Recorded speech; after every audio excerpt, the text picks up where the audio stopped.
everybody, and welcome to another episode of Connect with KB. I am Kristen Belzer. It is so great to have you tuning in with us this morning as we talk about business and education and leadership and all the wonderful things that connect us to each other. My guest today is a young professional who is steering signature events for the Michigan Chamber of Commerce and providing members with educational opportunities, networking, and ways to get their company brand exposure statewide.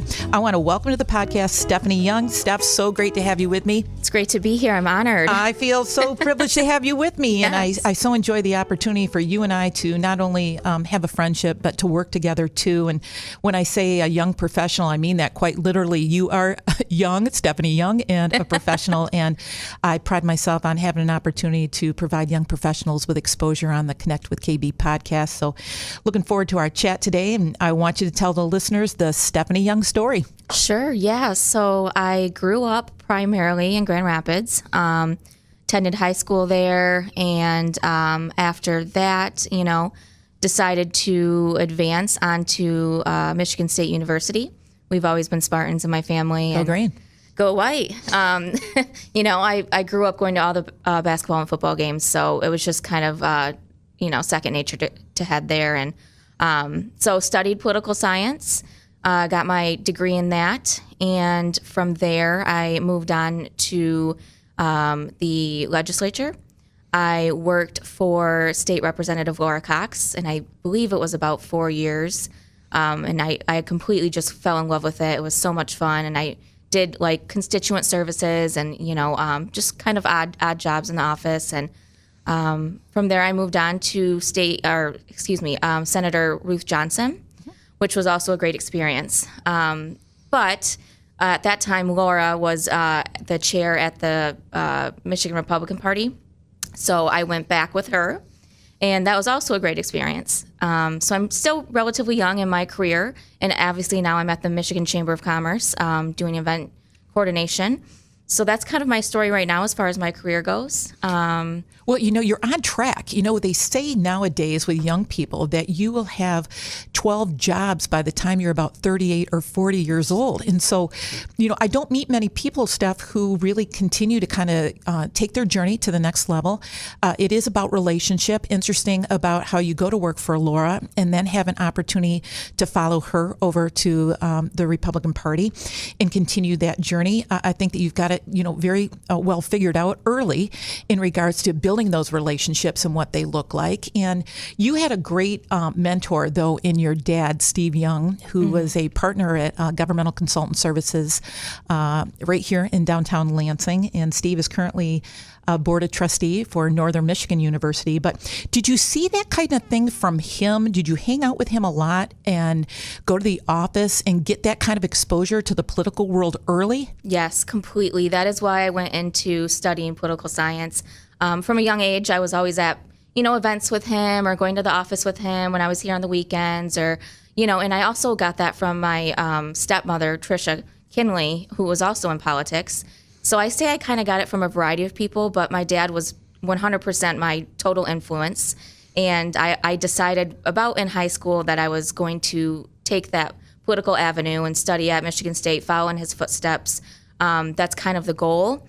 And it's a funny story too, because, when I was younger, he would always come to like career days or come to speak to my classes. And I never fully understood what he did until I was about in high school, because it's very hard to explain what lobbying is to a bunch of elementary school children or middle school children. We were all kind of like, okay, but he did his best and he was so gracious about it, always coming and showing up. But when I finally understood what he did, I really looked forward to learning more about it and understanding the process and the legislative process and getting to know legislators and lobbyists. So it was really cool. I had a really good upbringing when it came to somebody who could be my mentor with my father. Well, absolutely. Your dad and Tricia have always been two of my favorite people. They are great professionals. They're fun people to be around. They too know the importance of building relationships. So you had great mentors along the way. And I can remember years and years ago, you as a little kid being out and about and probably were at some tailgate or something like that. Totally. But I have more people on this podcast who followed their parents into professions and careers. And I always think it's really neat that there's this opportunity for you to get a little taste of it and not quite understand it and then venture into it yourself. So a great opportunity for you to kind of begin that journey. You are at the Michigan Chamber now. Let's talk about your role there and about facilitating events. Sure. So I've been there about 7 months now. So I still have plenty of, things to learn. But right now I'm primarily in charge of our signature events at the Chamber, as well as assisting with some webinars and trainings and educational trainings, which has been really great as well because they're kind of geared towards different audiences. But the signature events have been really fun, learning about each event and what they can provide to our members. And I love how it provides networking and engagement and, something, I just love all the different topics that we're doing right now. And I think that's my favorite part is kind of coming up with some new ideas and, what we can work on, what we can improve on. But overall, they're just excellent events. And it's a bummer that we've mainly been virtual since I've been there. I'm hoping soon we can go back to in-person. We'll see what happens because I love doing in-person events. Let's talk a little bit about what those events are, because you're right. The Michigan Chamber, being the number one voice of business in the state of Michigan, has been known for advocacy. But, there's so much more, and they are so much more diverse than sometimes people realize with these opportunities for people to engage in events from a networking standpoint, education, just like you're talking about. So let's talk a little bit about the signature events. It has been 2 years now, I think, with virtual. Yeah. So great success with the exposure of those. And obviously the Michigan Athena series that you've been heavily involved in this year has really taken women's empowerment and inspiration really to the next level in regards to building kind of this Michigan Athena family. And that's one of them. But there's also Chamber Day, Sustainability Summit, Economic Forecast. So, kind of share a little bit with the listeners about those and what they could learn from something like that. Yeah. So as you said, the Athena one is all about empowering women, even though, men can attend and come. And actually we have quite a few men that do attend and come, which is very cool. And the sustainability one is all about energy. This year, I believe it was about EVs, electric vehicles. We had a couple different topics. That's a pretty big panel that we work on. Chamber Day is all about advocacy for our lobbyists and, working on things with the legislature and talking to legislators. And then we do have an environmental issues forum that we have done in the past. And then we also, what was the one that I'm missing now? Well, we didn't mention the Diversity, Equity, and Inclusion series too, which is brand new this year. Which is the one I'm working on right now, which is coming up next month. And that's a really cool series. I mean, I think we've had excellent turnout in that, especially with the one we did with a combination of Athena and the DEI. We kind of did that combination. And that was women in the workplace. Women in the workplace, and just the challenges I think that women are having right now in regards to making decisions about childcare, getting into the workforce or staying in the workforce, and how do you balance all of that? And the struggles with working through, one, you doing your job at home, two, watching your children, and three, making sure that your kids, at that point in time when they were still, schooling from home was a very, very big challenge for people. So. Totally. I have watched this program development at the Michigan Chamber really flourish and get into topics that are really, really relevant right now to people in the workplace, as well as, this upcoming program on the strengthening supplier diversity too, that's going to happen in November, and the opportunity for people to expand on their supply chain and how they get out there and work with people.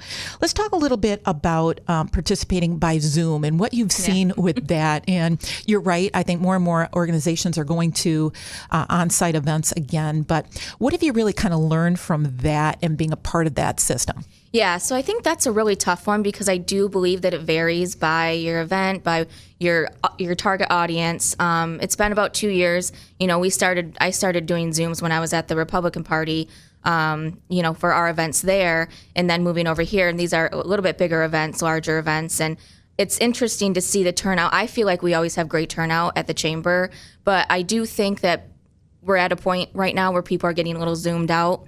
And so it's really hard to to decide, I think that's something we're working on and we're thinking about. No decisions have been made, but, do we want to go back to in-person? What does that look like? Can we do a hybrid model? I mean, there's so many unanswered questions right now. Will people turn up? Will they not? Will we lose money? Whatever the situation may be.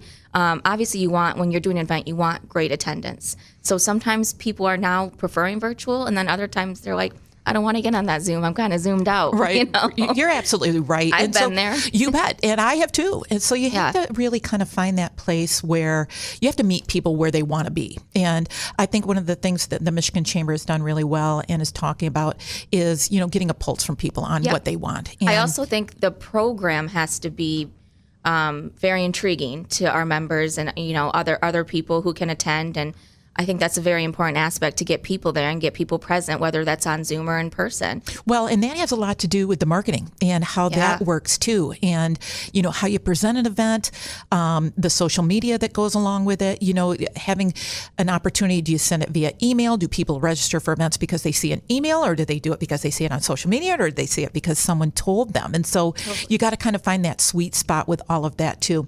When we talk about young professionals, talk a little bit about the advantages that you believe that your age demographic brings to a company. What is it about you and where you are, your generation, that you believe is advantageous? I think that when you have the younger generation coming to a company, I think that sometimes companies or organizations can become a little stagnant and set in their ways, and they're not really open to new ideas, new perspectives. And I think that bringing in the younger generation really presents newer and fresh and clean ideas, and they can bring something new to the table. And also, I think it has to do with workforce development for younger people when they're going to these places. I think, our goal is to get into our careers and get going and get running, and I just think it's really important to sometimes freshen up what you're doing, and I think that that's very important to continue improving constantly for both the organization and the person. I think that is one thing that organizations, companies are finding out now about the energy that young people bring, that you need to continue to evolve and be open-minded. And I think there's so much that my generation can learn from young people like you, the opportunity, to engage and listen. You and I have had some great moments working together. We've found some great success in some of the programming offered at the Michigan Chamber. You and I had an opportunity just last month. I think we had a really, really successful event and took about 5 or 10 minutes afterwards to really enjoy the moment. I've always been a big proponent of that, to just say, smile at each other. Yeah, exactly. Let's just go ahead and let's just talk a little bit about and debrief on how great that was and the value that you bring to members at that moment. And that's the whole real purpose of doing it, is bringing that value and getting people engaged and having them walk away and say, wow, I really learned something today. Well, it's been really great too with the chamber, starting there 7 months ago. I've seen them bring more and more younger professionals in, which is reassuring because, eventually there is a new next generation because you have retirees and so on and so. So I just think it's just interesting. For example, Aaron Latch, as we spoke about. So you and Aaron worked together over at the Michigan Republican Party, and then the next thing you both make the move over to the Michigan Chamber, and Aaron is in the membership department and working very closely. He has got a great personality too.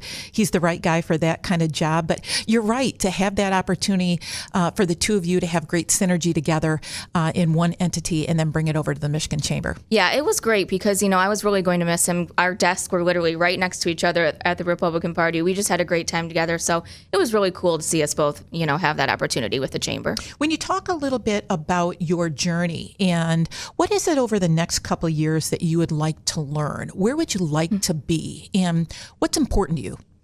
Right now, what's important to me, my goal is to start developing more and more relationships because I feel like it was a little slow there for me because when I was at the Republican Party, we're kind of like in our own little bubble. I mean, it's not a bad thing, but you're constantly working on elections or whatever it may be. But I think developing more and more relationships at the chamber, downtown, throughout the state, really, is one of my big goals. I think I can do better at that. So I'd like to improve on that.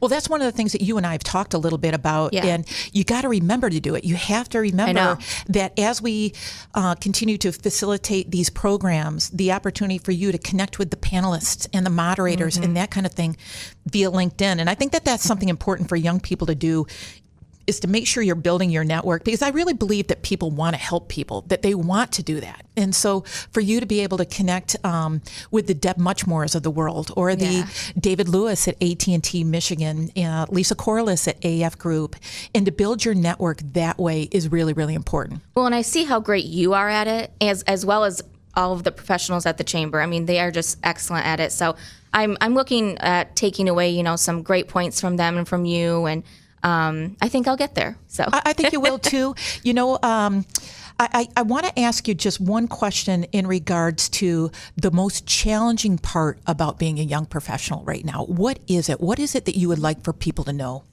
Oh, goodness. That's a hard one. Is it? Yeah. Wow. I think, learning new things. I think that's always a tough thing, and having patience. Throughout your career, you have to have patience, but you also have to be able to move forward and excel and, stay strong and tough and do a great job and, get your work done. So I think that's the hardest thing right now, because you're working on your career and you're kind of figuring it out. You may not have it completely figured out. So you're kind of questioning, is this for me? Is this not? I think that would be my perspective on it. I don't know. What would you say it would be? Well, I would say for you to continue to, be bold. And a lot of young people have come on with me and chatted with me through the years. And I would say, don't be afraid, one, to make moves, which is what you're doing right now, which is great. But also, to feel like you can insert yourself into the conversation, that if you have some ideas, that you can share those ideas, that you don't need to kind of sit back and wait. And I do think the Michigan Chamber, and as well as other organizations that I've worked for, have been very open to listening to young people and getting ideas and thinking through how to do things better and not doing things the same way all the time, and being a little more innovative. And so when I ask you that, maybe sometimes the frustrations that come to young people, and I have a lot of opportunity to talk to, people about just starting their careers, about what they really want. And I think you're right. It's about relationship building and mentors. So I wanted to ask you that question to some of the best mentors that you've had. Clearly your dad. Yeah, my dad's my number one. And then Trisha as well. And Laura is my favorite mentor ever outside of my family. I also should mention my cousin Chris, because he's in politics too. So it's kind of like a family affair here, Absolutely. Not that I'm totally in politics anymore, but I was, and it's just kind of a funny thing. But I think my biggest mentor would definitely be Laura Cox. She was my first serious career job. She was tough, which was good. I learned a lot. She took care of me. And I just think that she really has molded me to where I am today. Well, and I think that is so important. I think it's important for you to have someone that you can reach out to. I think everybody should have a mentor or mentors, people who can give them some advice, be a sounding board. Most of the time, you already know the answer yourself. Yeah. You really do.